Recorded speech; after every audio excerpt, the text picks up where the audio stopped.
سے شفا یاب ہوتا رہا۔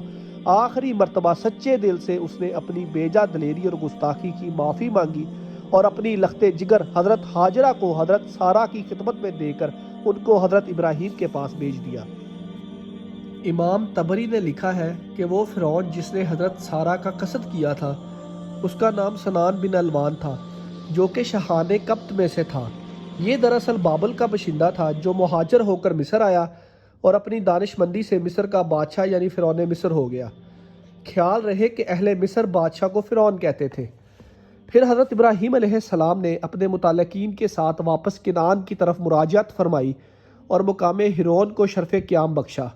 اس جگہ کو اب مقام خلیل کہتے ہیں۔ یہ وہی جگہ ہے جس کو ستارہ پرست ہیکل مشتری و زہرہ قرار دے کر متبرک سمجھتے اور عود سلگاتے تھے، جبکہ عبرانیوں نے اسی جگہ کا نام ایلیا یعنی اللہ کا گھر رکھا۔ حضرت ابراہیم علیہ السلام کا مدفن بھی یہی ہے اور اسی جگہ سے آپ کی اجازت سے آپ علیہ السلام کے بھتیجے حضرت لوط علیہ السلام سدوم کی طرف روانہ ہوئے۔ حضرت ابراہیم علیہ السلام کی سیرت کے بعض نہایت روشن پہلو۔ تعمیر کعبہ۔ تاریخ ابن اساکر کے مطابق حضرت آدم نے زمین پر آنے کے بعد بحکم خداوندی خانہ کعبہ تعمیر کیا تھا، جو طوفان نوح کے بعد صرف ایک ٹیلہ کی شکل میں باقی رہ گیا تھا۔ چنانچہ اللہ کے حکم کے مطابق اسے حضرت ابراہیم علیہ السلام نے اپنے بیٹے حضرت اسماعیل علیہ السلام اور حضرت جبریل سے مل کر اثر نو تعمیر فرمایا۔ اس وقت اس عمارت کی بلندی 9 ہاتھ تھی اور اس کی شکل مستطیل نما تھی۔ اس عمارت کے 2 دروازے بنائے گئے تھے جو زمین سے متصل تھے اور ان کے کواڑ وغیرہ نہ تھے۔ اس کے اندر ایک تغار سا بنا دیا گیا تھا، خانہ کعبہ کے لیے جو نظر یا تحائف ہوں اس میں رکھ دیے جائیں۔ بعد ازاں اسی عمارت کو کئی مرتبہ تعمیر کیا گیا اور تبدیلیاں بھی ہوئی۔ مثلا حضرت اسماعیل علیہ السلام کی رحلت کے بعد بنو جرہم کعبہ کے متولی ہوئے تو ایک پہاڑی نالہ کے پانی سے نقصان پہنچ جانے کی وجہ سے انہوں نے کعبہ کو اثر نو تعمیر کیا۔ پھر جب قبیلہ عمالقہ نے بنو جرہم کو مغلوب کیا تو غالباً سیلاب ہی کی وجہ سے انہوں نے کعبہ کو اثر نو تعمیر کیا۔ پھر قصی بن کلاب نے خانہ کعبہ کو تعمیر کیا۔ پھر قریش نے تعمیر کیا جبکہ حضور اکرم کی عمر 25 برس تھی اور آپ صلی اللہ علیہ وآلہ وسلم اس تعمیر میں شریک ہوئے اور حجر اسود بھی آپ صلی اللہ علیہ وآلہ وسلم نے ہی نصب فرمایا تھا۔ اس وقت امیر الامارت ولید بن مغیرہ کو بنایا گیا تھا۔ طے یہ ہوا کہ اس میں صرف مال حلال ہی صرف ہوگا۔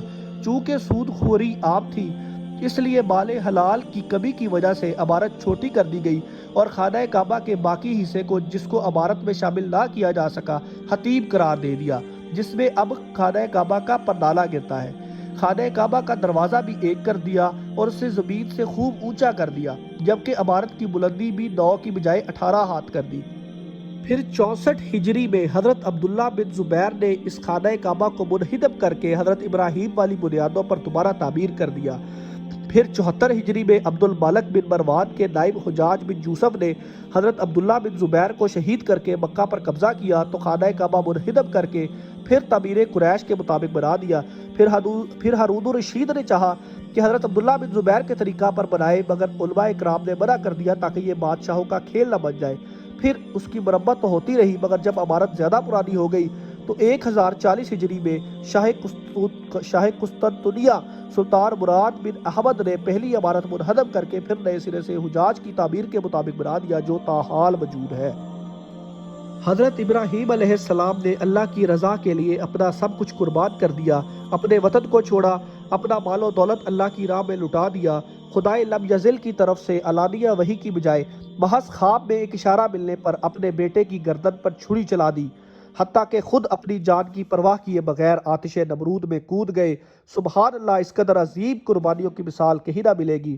سب سے پہلے آپ نے ہی اپنا اور اپنی اولاد کا خطرہ کیا، سب سے پہلے آپ ہی کے بال سفید ہوئے، سب سے پہلے آپ نے ہی سلا ہوا پجامہ پہنا، سب سے پہلے آپ نے ہی ممبر بنایا اور اس پر چڑھ کر خطبہ ارشاد فرمایا، سب سے پہلے راہ خدا میں باقاعدہ جہاد آپ نے ہی کیا، سب سے پہلے آپ ہی نے اپنے مہمانوں کو شیرمال یا پراٹھے پیش کیے، آپ نے ہی مصافحہ و معانقہ یعنی گلے ملنا کی ابتدا فرمائی، آپ ہی نے سب سے پہلے سرید بنایا، شوربے میں روٹی بگو کر کھانا اس کو سرید کہتے ہیں۔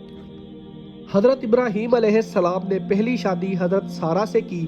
جب طویل عرصے تک حضرت سارہ سے کوئی اولاد نہ ہوئی اور مشہور روایت کے مطابق حضرت ابراہیم کی عمر 80 برس کی ہو گئی تو آپ نے حضرت حاجرہ کے ساتھ نکاح فرما لیا، جن کے بطن اطہر سے حضرت اسماعیل پیدا ہوئے، جو کہ ہمارے آقا رسول عربی صلی اللہ علیہ وآلہ وسلم کے جد اعلیٰ ہیں۔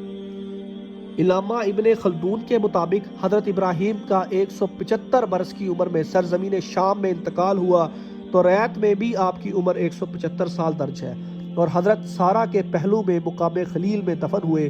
حضرت اسماعیل اور حضرت اسحاق دونوں بھائیوں نے آپ کی تدفین کی۔